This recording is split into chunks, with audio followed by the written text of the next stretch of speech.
Halo guys, welcome back to Three Young Bloods. Pada kesempatan kali ini kami akan membahas sebuah pengalaman dari seorang selebgram, di mana pengalaman tersebut terjadi ketika dia menginap di Hotel Bambu Bali, dan juga tentang sosok Mbok misterius. Bali menyimpan cerita mistis di berbagai tempat. Salah satunya hotel yang menjadi tempat penginapan para wisatawan. Salah satu konsep penginapan yang sedang naik daun adalah bamboo house. Namun, di balik kenyamanannya, sering juga terjadi hal-hal mistis yang seperti dialami oleh seorang wisatawan bernama Dita Nuruliza. Lewat akun Instagram pribadinya, Dita berbagi cerita tentang pengalamannya menginap di sebuah bamboo house di Bali. Lokasinya lumayan jauh dari tempatnya berada. Ia harus menempuh perjalanan selama 2 jam dari Kintamani. Terdapat 5-6 bambu house dalam suatu kompleks penginapan tersebut. Jarak dari satu rumah ke rumah yang lainnya pun lumayan jauh. Untuk sampai ke rumah yang sudah ia sewa, Dita pun harus berjalan melewati kawasan yang masih dipenuhi pepohonan. Karena penginapan tersebut sangat bagus, rasa takut Dita pun seketika menyusuri hutan kecil itu sesaat menghilang.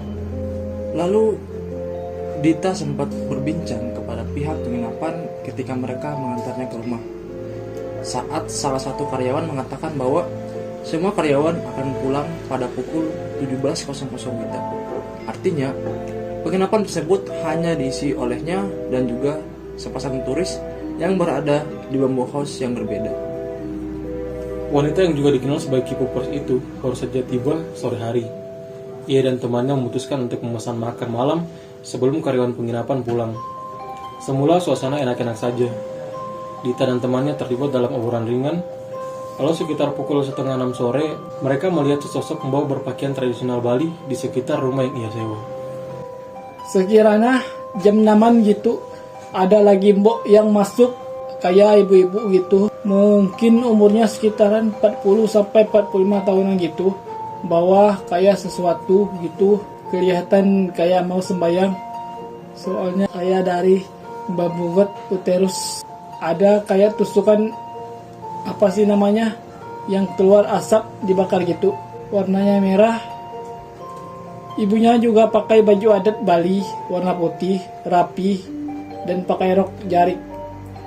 Lupa kayaknya warnanya coklat deh. Tulis Dita pada Instagram story di akunnya.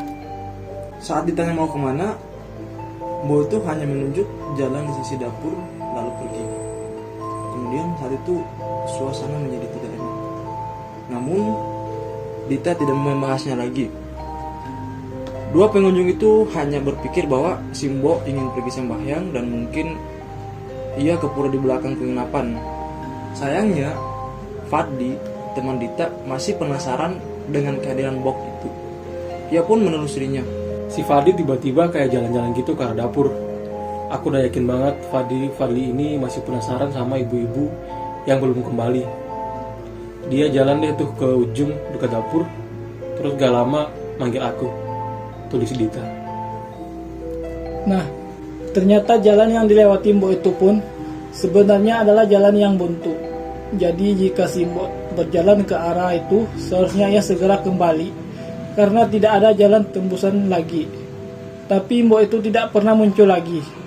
Anehnya lagi, jalan di mana Mbok itu masuk juga sebenarnya tidak ada. Dan dicek juga jalan yang awal ibunya masuk, ternyata nggak ada jalan. Itu bukan jalan juga, itu kayak jalan buntu gitu, semak-semak, kata si Dita. Wow. It's crazy. Hal tidak masuk akal yang dialami Dita bukan hanya itu saja. Malam hari ketika ia mencoba tidur, wanita cantik itu merasa tidak nyaman. Setelah mencoba untuk tidur cukup lama, Dita akhirnya bisa tidur, namun terbangun lagi pada pukul 3 dini hari. Karena tidak bisa tidur pun, ia pun melamun sambil memandang langit-langit kamarnya. Ia melihat ada yang aneh di sana, dan penasaran, Dita pun mencoba untuk memperhatikannya lagi. Kemudian ia sadar bahwa keanehannya itu adalah sesuatu yang menyeramkan. Ia buru-buru berdoa dan memaksa untuk tidur lagi. Jadi si Ditanya itu nulis gini, aku ngelamun beberapa menit, tiba-tiba ada yang gerak gitu di kaca itu. Aku matanya minus dan ada silinder, jadi nggak begitu kelihatan. Jadi aku nggak yakin apa yang aku lihat. Aku coba liatin lagi, nggak tahu deh, seram banget itu apa. Kayak ada hitam-hitam gede ngintip dari atas. Aku nggak jelas, soalnya gelap. Tapi beneran kayak gitu.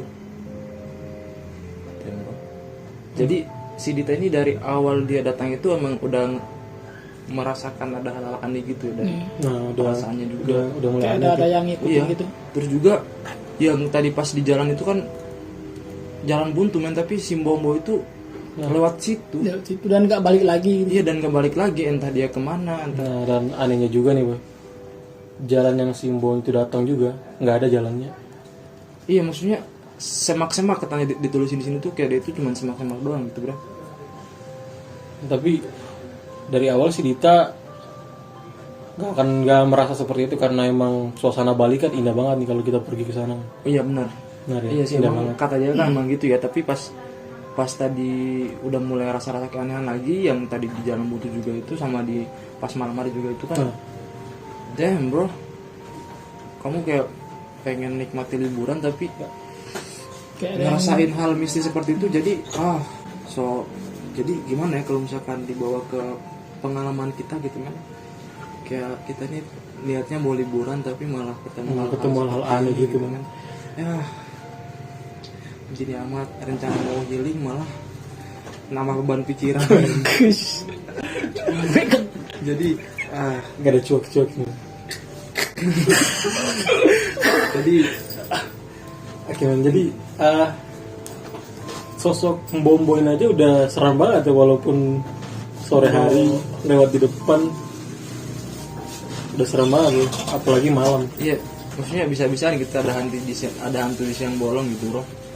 Doesn't make sense. Tapi berdasarkan juga apa yang dia rasakan juga kan, kayak si Mbombo juga lewat jalan yang emang gak ada jalan di situ, tapi dia terlalu lewat situ gitu. Terus juga dia nggak kembali lagi, entah apakah dia pergi ke alam lain.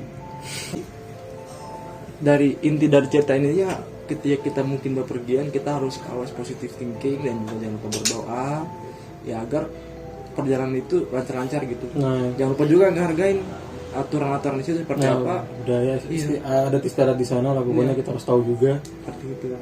Jangan sampai kita melanggar aturan-aturan adat yang ada di kampung tersebut. Iya, tempat wisata gitu.